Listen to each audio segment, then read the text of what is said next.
किसी महान इंसान ने कहा है कि फितरत तो यूं है इंसानों की कि बारिश रुकने के बाद छतरी भी बोझ लगने लगती है।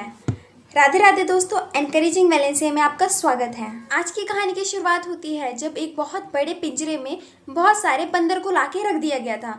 बंदर पिंजरे में आकर देखते हैं कि पिंजरे के दरवाजे के पास ही एक सीढ़ी रखी गई है और उस सीढ़ी के ऊपर बहुत सारे केले थे। सीढ़ी के ऊपर लटके केलों को देखकर बंदरों का मन किया कि केला खाया जाए।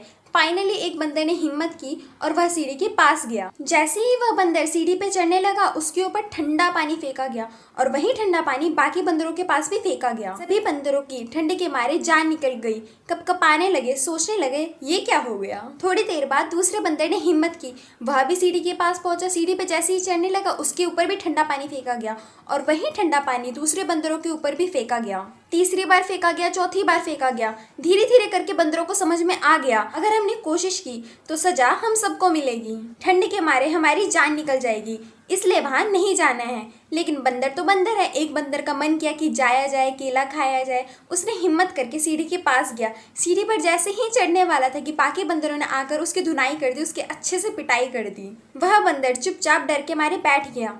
थोड़ी देर बाद एक और बंदर ने कोशिश की, वह सीढ़ी के पास पहुंचा। जैसे ही उसके ऊपर ठंडा पानी फेंका जाने वाला था, तभी उससे पहले ही सभी बंदरों ने मिलकर उसकी धुनाई कर दी।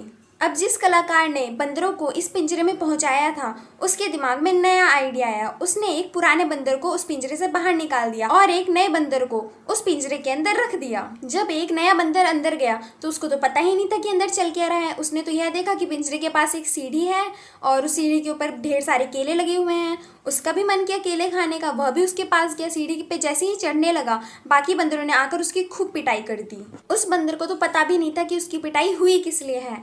उस कलाकार ने बार बार यही किया, एक पुराने बंदर को निकालता और कुछ नए बंदरों को अंदर डाल देता। जब भी कोई नया बंदर अंदर आता, वह भी केलों को देखकर आकर्षित होता, वह भी सीढ़ी पे चढ़ने की कोशिश करता।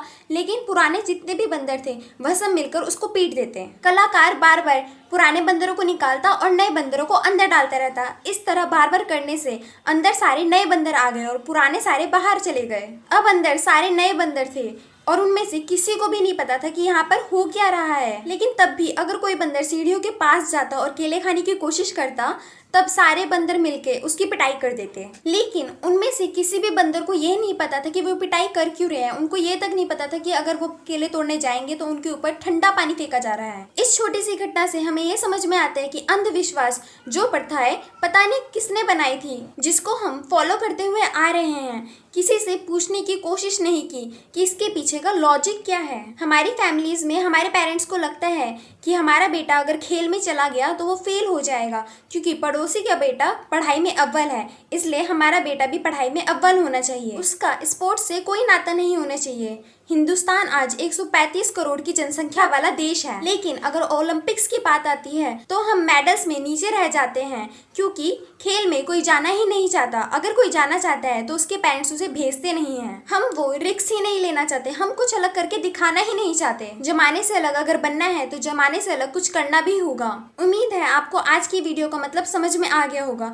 आज भी हम आपके लिए एक छोटा सा सवाल लेकर आए हैं। नोबेल पुरस्कार से सबसे पहले सम्मानित किस व्यक्ति को किया गया था? अपने जवाब हमें कमेंट सेक्शन में दीजिए। अगर आपको यह कहानी पसंद आई हो तो अपने दोस्तों के साथ इस कहानी को शेयर करें। जाते जाते आपसे एक ही बात कहूंगी, मेहनत करने का तरीका बदलिए, रिजल्ट अपने आप बदल जाएगा।